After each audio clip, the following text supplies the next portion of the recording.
democracy, in the words of the great American President Abraham Lincoln, is a form of government of the people, by the people, and for the people. But according to Jawaharlal Nehru, this famous saying of the 19th century has failed to materialize in practice because elite rule does not allow a common man to contest for power. Very warm greetings everyone. I am Ayushi Negi from DAV PG College, and the topic of my presentation today is the veil of democracy. Over the past 100 years, democracy has become a common form of government, or we can say a dominant form of politics. But despite democracy's popularity around the globe, it is also important to remember that democracy can easily fail and can be sold out to corruption, greed, and authoritarian actions without a proper upkeep, and can slide into be called as the veil of democracy. A quarter century ago, at the end of the Cold War, when it appeared that autocracy had finally vanquished and liberal democracy had won the greatest ideological battle of the 20th century, today it is democracy that finds itself battered and weakened. Countries that suffered democratic backstab has outnumbered the countries that registered gains. States like Turkey and Hungary are now experiencing a dramatic shift from a liberal democratic to a competitive authoritarianism under the leaders of right-wing populist parties. Leaders like that exploit their authority to undermine constitutional constraint, curtail civil and political liberties, and lock themselves up to power once in office.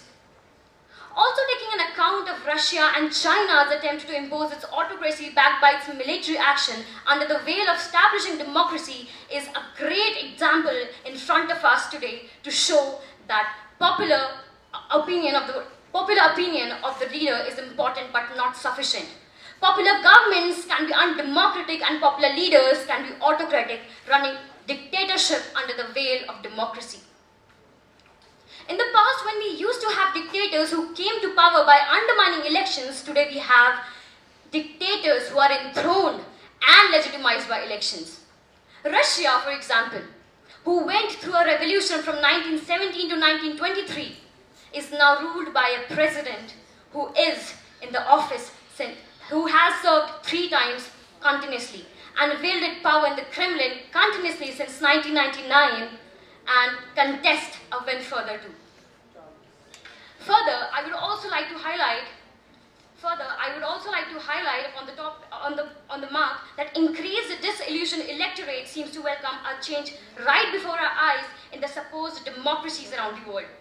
And according to demographics of International Institute of Democracy and Electoral Assistance, voters' turnout is the least it has been around the world in a generation. Voters have lost faith in the politicians and are now moving their heads to demagogues and proving what Socrates, a Greek philosopher, once said, that democracy will once elect many sweet owners over very few doctors who will lure the people by their sweets over the doctor's bitter portion, and will reduce democracy to nothing but 2 wolves and a sheep voting on what to have for dinner. Not to forget UK, where the Populist Party helped drag the country out of the European Union and drag the global economy down with it. A look at France, where the well-known anti-Semitic and anti-racist party rose to power. Now it does not leave any wonder why voters' confidence is falling. Or what happened to accountability, to transparency, which was indeed the promise or the basis of democracy. We all are also aware of the fact of a very cherished dictator, Adolf Hitler. But it is a blind spot in our knowledge that he rose to power in a democracy. And that, ladies and gentlemen, is a subtle but a prominent proof that democracy is a fragile system which is in constant threat of people who have in themselves the capabilities of influencing the general public opinion into their own personal agendas. Not just these, the dynastic politics, which indeed is the most visible face of democracies of many countries, lack internal democracy. It invites a leader with inadequate educate, experience to occupy positions of power to make decisions in the name of the party. And they raise power, and they are raised to power on the basis of popularity. And popularity based on what? Hate, fake news, money, and muscle power? This democratic veil covered with the name of freedom and rights is still ruled by these leaders, who sway away general public with their rabbit-like appearance, highlight their opposition by fake propaganda as a clever fox, hiss general public interest after elections like a snake, and kill true leaders right like a beast.